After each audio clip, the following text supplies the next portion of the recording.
Welcome back MGC school ಹ್ಯಾಬ್ YouTube channel.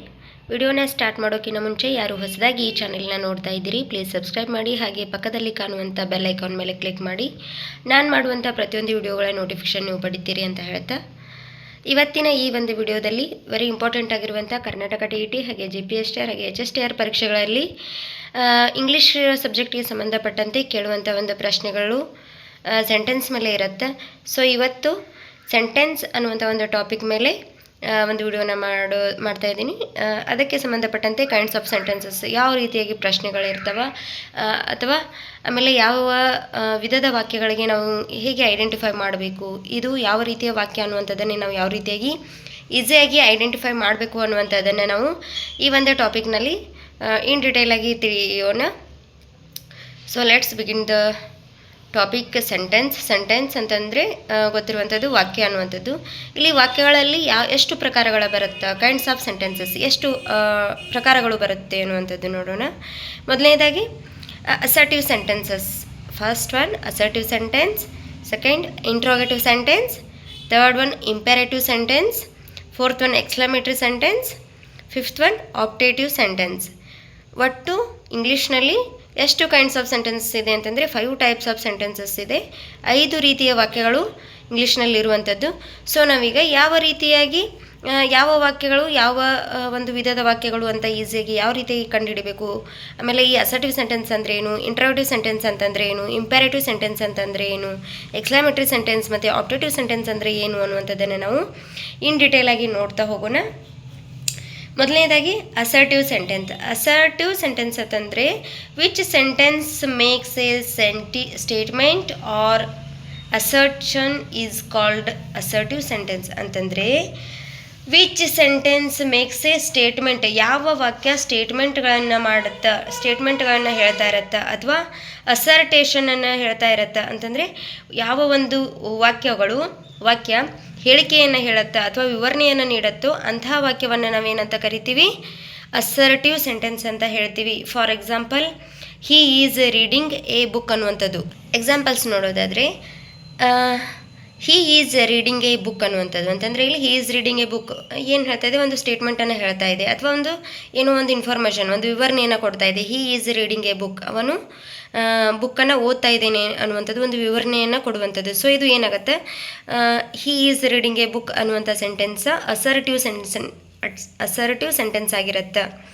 ಇದು ಒಂದು ಹೇಳಿಕೆ ರೂಪದಲ್ಲಿರ್ಬೋದು ಅಥವಾ ವಿವರಣೆಯನ್ನು ಕೊಡುವಂತಹದ್ದು ಆಗಿತ್ತು ಅಂತಂದ್ರೆ ಆ ವಾಕ್ಯ ಏನಾಗಿರುತ್ತೆ, ಅಸರ್ಟಿವ್ ಸೆಂಟೆನ್ಸ್ ಆಗಿರುತ್ತೆ. Next example, the sun sets in the west, ಸೂರ್ಯನು ಪಶ್ಚಿಮಕ್ಕೆ ಮುಳುಗುತ್ತಾನೆ ಅನ್ನುವಂಥದ್ದು, ಸೂರ್ಯಾಸ್ತವು ಪಶ್ಚಿಮಕ್ಕೆ ಸೂರ್ಯಾಸ್ತವಾಗುತ್ತದೆ ಅನ್ನುವಂಥದ್ದು, ಇದು ಕೂಡ ವಿವರಣೆಯನ್ನು ಹೇಳುವಂಥದ್ದು. ಸೊ ವಿವರಣೆ ಅಥವಾ ಹೇಳಿಕೆಯನ್ನು ಹೇಳುವಂತಹದ್ದು ಯಾವ ವಾಕ್ಯದಲ್ಲಿರುತ್ತೋ ಅಥವಾ ಯಾವ ವಾಕ್ಯಗಳು ಹೇಳಿಕೆಯನ್ನು ಹೇಳ್ತಾವೋ ಅಥವಾ ವಿವರಣೆಯನ್ನು ನೀಡ್ತಾ ಇರ್ತಾವೋ ಅಂತಹ ವಾಕ್ಯಗಳಿಗೆ ನಾವು ಅಸರ್ಟಿವ್ ಸೆಂಟೆನ್ಸ್ ಅಂತ ಕರಿತೀವಿ. ಸೊ ನೆಕ್ಸ್ಟ್ ನಾವು ಇಂಟ್ರೋಗೇಟಿವ್ ಸೆಂಟೆನ್ಸ್ ಅಂತಂದರೆ ವೆರಿ ಈಸಿಯಾಗಿ ಕಂಡುಹಿಡಿಬೋದು. ಇಂಟ್ರೋಗೇಟಿವ್ ಸೆಂಟೆನ್ಸ್ ಇಟ್ ಮೀನ್ಸ್ ಪ್ರಶ್ನಾರ್ಥಕ ವಾಕ್ಯಗಳು ಅಂತ ಹೇಳ್ತೀವಿ. ಕ್ವಶನ್ ಮಾರ್ಕ್ ಬಂದಿರುತ್ತೆ, ಕ್ವಶನ್ ಮಾಡುವಂತಹ ಒಂದು ಸೆಂಟೆನ್ಸ್ಗಳಾಗಿರ್ತವೆ. ಇಂಟ್ರೋಗೇಟಿವ್ ಸೆಂಟೆನ್ಸನ್ನು ಭಾಳ ವೆರಿ ಈಸಿಯಾಗಿ ನಾವು ಐಡೆಂಟಿಫೈ ಮಾಡ್ಬೋದು. Which sentence ask A question is called an interrogative sentence ಅಂತ ಹೇಳ್ತೀವಿ. ಅಂತಂದರೆ ಯಾವ ವಾಕ್ಯ ಪ್ರಶ್ನೆಯನ್ನು ಕೇಳುತ್ತದೆಯೋ ಅಂತಹ ವಾಕ್ಯವನ್ನು ನಾವು ಪ್ರಶ್ನಾರ್ಥಕ ವಾಕ್ಯ ಅಂತ ಕರಿತೀವಿ.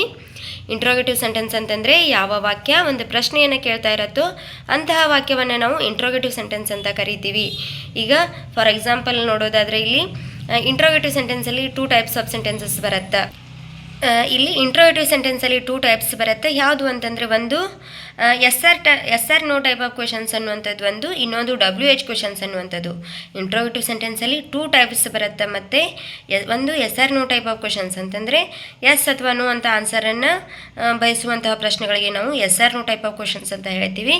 ಆಮೇಲೆ WH ಕ್ವೆಶನ್ಸ್, WH ವರ್ಡ್ಗಳನ್ನ ಇಟ್ಕೊಂಡು ಸ್ಟಾರ್ಟ್ ಆಗುವಂತಹ ಒಂದು ಕ್ವೆಶನ್ಸ್ಗಳಿಗೆ ನಾವು WH ಕ್ವೆಶನ್ಸ್ ಅಂತ ಹೇಳ್ತೀವಿ.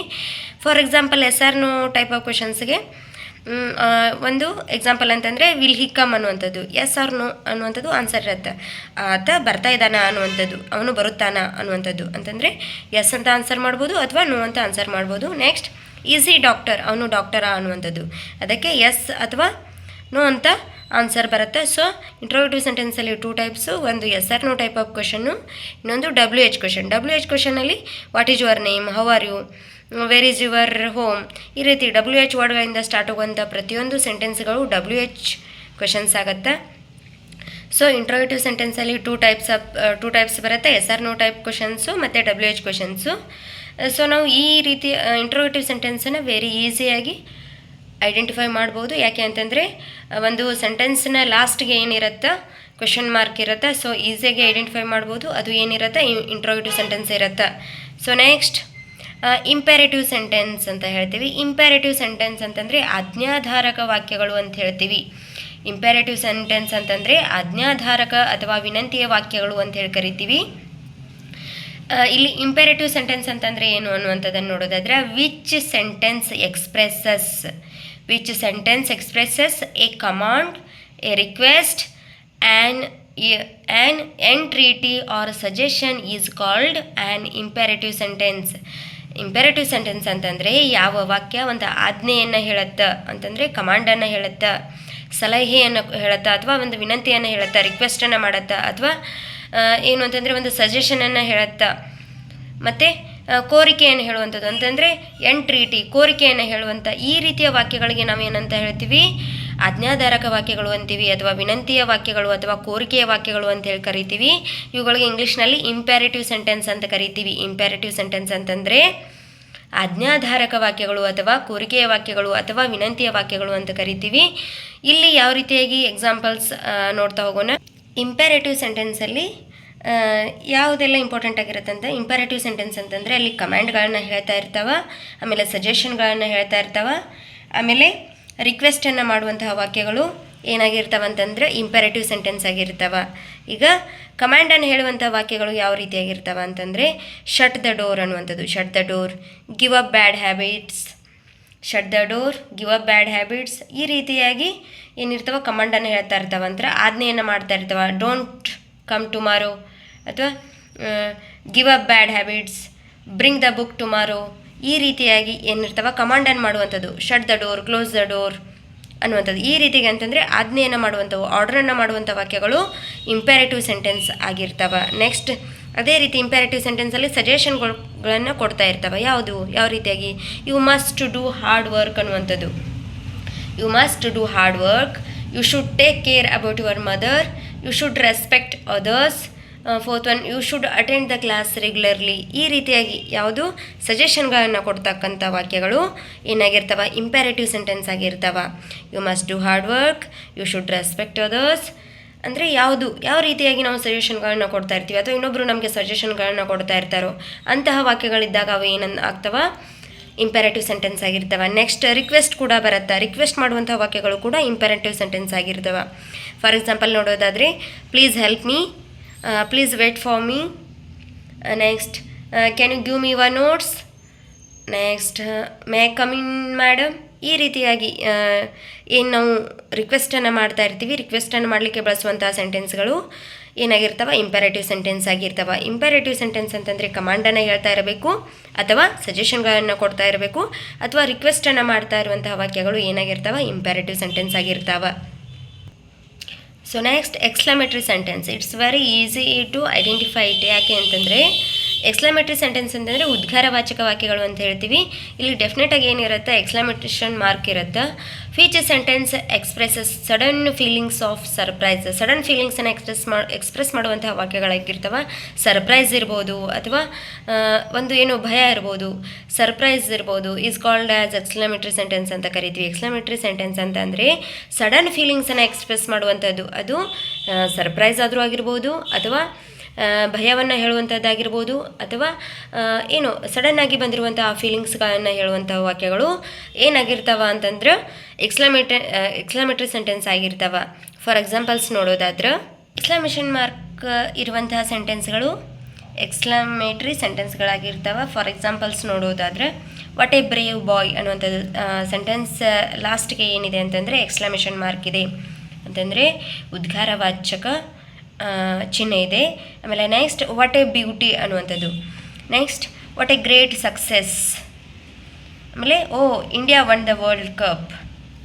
ಈ ರೀತಿಯಾಗಿ ನಾವು ಏನು ಸಡನ್ನಾಗಿ ಎಕ್ಸ್ಪ್ರೆಸ್ ಮಾಡ್ತೀವಿ, ಆ ಮೊಮೆಂಟಲ್ಲಿ ಏನು ನಾವು ಎಕ್ಸ್ಪ್ರೆಸ್ ಮಾಡ್ತೀವೋ ಅಂತಂದರೆ ಯಾವ ವಾಕ್ಯ ಒಮ್ಮಿಂದೊಮ್ಮೆಲೆ ಹೊರಮುವಂಥ ಒಂದು ಭಾವನೆಗಳನ್ನ ವ್ಯಕ್ತಪಡಿಸುತ್ತೋ ಅಂತಹ ವಾಕ್ಯಕ್ಕೆ ನಾವು ಎಕ್ಸ್ಕ್ಲಮೇಟ್ರಿ ಸೆಂಟೆನ್ಸ್ ಅಂತ ಕರಿತಾ ಇರ್ತೀವಿ.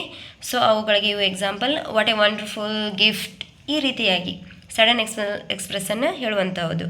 ನೆಕ್ಸ್ಟ್ ಆಪ್ಟೇಟಿವ್ ಸೆಂಟೆನ್ಸ್ ಅಂತ ಬರುತ್ತೆ. 5th ಕೈಂಡ್ ಆಫ್ ಸೆಂಟೆನ್ಸಲ್ಲಿ ಆಪ್ಟೇಟಿವ್ ಸೆಂಟೆನ್ಸ್. ಈ ಆಪ್ಟೇಟಿವ್ ಸೆಂಟೆನ್ಸ್ ಅಂತಂದರೆ ಏನು, ಇದನ್ನು ಕೂಡ ನಾವು ವೆರಿ ಈಸಿಯಾಗಿ ಐಡೆಂಟಿಫೈ ಮಾಡ್ಬೋದು. ಯಾಕೆಂತಂದರೆ ಈ ಆಪ್ಟೇಟಿವ್ ಅಂತಂದರೆ ನಾವು ಒಬ್ಬರಿಗೆ ವಿಶನ್ನು ಮಾಡುವಂಥದ್ದು, ಶುಭ ಕೋರುವಂತಹ ಒಂದು ವಾಕ್ಯಗಳಾಗಿರ್ತವೆ, ವಿಶ್ ಮಾಡುವಂಥದ್ದು. ವಿಚ್ ಸೆಂಟೆನ್ಸ್ ಎಕ್ಸ್ಪ್ರೆಸಸ್ ಎ ವಿಶನ್ನು ಮಾಡುವಂಥದ್ದು. ಆಮೇಲೆ ಪ್ರೊಬ್ಯಾಬಿಲಿಟಿಯನ್ನು ಹೇಳುವಂಥದ್ದು. ಅವಂತಹ ವಾಕ್ಯಗಳಿಗೆ ನಾವು ಆಪ್ಟೇಟಿವ್ ಸೆಂಟೆನ್ಸ್ ಅಂತ ಕರಿತೀವಿ. ಅಂತಂದರೆ ಪ್ರೊಬ್ಯಾಬಿಲಿಟಿ ಅಂತಂದರೆ ಸಾಧ್ಯತೆಗಳನ್ನು ಹೇಳುವಂಥದ್ದು ಅಥವಾ ವಿಶನ್ನು ಮಾಡುವಂಥದ್ದು. Which sentence expresses a wish, probability is called an optative sentences. ಅಂತಂದರೆ ಯಾವ ವಾಕ್ಯ ಒಂದು ಶುಭ ಹಾರೈಕೆಯನ್ನು ಹೇಳುತ್ತೋ ಅಥವಾ ಒಂದು ಸಾಧ್ಯತೆಯನ್ನು ವ್ಯಕ್ತಪಡಿಸುತ್ತೋ ಅಂತಹ ವಾಕ್ಯಗಳಿಗೆ ನಾವು ಆಪ್ಟೇಟಿವ್ ಸೆಂಟೆನ್ಸ್ ಅಂತ ಕರಿತೀವಿ. ಆಪ್ಟೇಟಿವ್ ಸೆಂಟೆನ್ಸ್ಗಳಿಗೆ ನಾವು ಎಕ್ಸಾಂಪಲ್ಸ್ಗಳನ್ನು ನೋಡೋದಾದ್ರೆ, ಮೇ ಗಾಡ್ ಬ್ಲೆಸ್ ಯು ಅಂತಂದರೆ ಆಶೀರ್ವಾದವನ್ನು ಮಾಡುವಂಥದ್ದು, ವಿಶನ್ನು ಮಾಡುವಂಥದ್ದು. Next, I wish she would get rank ಅಂತಂದರೆ ಅವಳು ರ್ಯಾಂಕ್ ಬರಲಿ ಅಂತ ನಾನು ವಿಶ್ ಮಾಡ್ತೀನಿ ಅನ್ನುವಂಥದ್ದು. I wish you happy birthday. ನಾವು ಎವ್ರಿ ಡೇ ಏನು ಮಾಡ್ತಾ ಇರ್ತೀವಿ, ಇಂತಹ ವಾಕ್ಯಗಳನ್ನ ಯೂಸ್ ಮಾಡ್ತಾ ಇರ್ತೀವಿ. But which type of sentence ಅನ್ನುವಂಥದ್ದು ನಮಗೆ ಅಷ್ಟು ಅದರ ಬಗ್ಗೆ ಅವೇರ್ನೆಸ್ ಇರೋದಿಲ್ಲ ಅನ್ನುವಂಥದ್ದು. ಸೊ ಈ ರೀತಿಯಾಗಿ if I had wings I would fly ಅಂತಂದರೆ ಈ ರೀತಿಯ if I had wings I would fly, ಇದು ಏನಂತಂದ್ರೆ ಪ್ರೊಬ್ಯಾಬಿಲಿಟಿಯನ್ನು ಹೇಳುವಂಥದ್ದು. If I had a wings I would fly ಅಂತಂದರೆ ನನಗೇನಾದರೂ ರೆಕ್ಕೆಗಳಿದ್ರೆ ನಾನು ಹಾರಬಲ್ಲೆ ಎನ್ನುವಂಥದ್ದು, ಇದು ಸಾಧ್ಯತೆಯನ್ನು ತೋರಿಸುವಂಥದ್ದು. ಈ ರೀತಿಯ ವಾಕ್ಯಗಳಿಗೆ ನಾವೇನಂತ ಕರಿತೀವಿ, ಆಪ್ಟೇಟಿವ್ ಸೆಂಟೆನ್ಸ್ ಅಂತ ಕರಿತೀವಿ. If I had wings I would fly ಅಂತಂದರೆ ಸಾಧ್ಯತೆಗಳನ್ನು ಹೇಳುತ್ತಾ ಈ ರೀತಿಯ ವಾಕ್ಯಗಳಿಗೆ ನಾವು ಆಪ್ಟೇಟಿವ್ ಸೆಂಟೆನ್ಸ್ ಅಂತ ಹೇಳ್ತೀವಿ. ಇದು ಏನಂತಂದರೆ ಇಷ್ಟು ಸೆಂಟೆನ್ಸ್ ಅನ್ನುವಂಥ ಒಂದು ಚಾಪ್ಟರ್ ಮೇಲೆ ಯಾವ ರೀತಿಯಾಗಿ ಎಷ್ಟು ವಿಧದ ವಾಕ್ಯಗಳಿದ್ದಾವೆ, ಯಾವ ವಾಕ್ಯಗಳು ಅನ್ನುವಂಥದ್ದು ಇವತ್ತಿನ ಈ ಒಂದು ವಿಡಿಯೋದಲ್ಲಿ ಕಂಪ್ಲೀಟ್ ಆಗಿದೆ. ಅಂತಂದರೆ ಎಷ್ಟು ಟೈಪ್ಸ್ ಇದೆ, ಯಾವ ಟೈಪ್ಸ್ ಸೆಂಟೆನ್ಸನ್ನು ನಾವು ಯಾವ ರೀತಿಯಾಗಿ ಐಡೆಂಟಿಫೈ ಮಾಡಬೇಕು ಅನ್ನುವಂಥದ್ದು. So thank you for watching, keep watching ಅಂತ ಹೇಳ್ತಾ ವಿಡಿಯೋನ ಕೊನೆವರೆಗೂ ನೋಡಿ. ವಿಡಿಯೋ ಇಷ್ಟ ಆಗಿದ್ದಲ್ಲಿ ಲೈಕ್ ಮಾಡಿ, ಶೇರ್ ಮಾಡಿ ಅಂತ ಹೇಳ್ತಾ ಥ್ಯಾಂಕ್ ಯು ಫಾರ್ ವಾಚಿಂಗ್. ಇದೇ ರೀತಿ GPSTR ಹಾಗೆ ಕರ್ನಾಟಕ TET ಅಥವಾ HSTR ಯಾವುದಾದ್ರೂ ಎಕ್ಸಾಮ್ಸ್ಗಳಿಗೆ ನಿಮಗೆ ಬೇಕಾದಂಥ ವಿಡಿಯೋಗಳು ಕಮೆಂಟ್ ಮಾಡಿ. I will try to give my best ಅಂತ ಹೇಳ್ತಾ thank you for watching. Thank you all.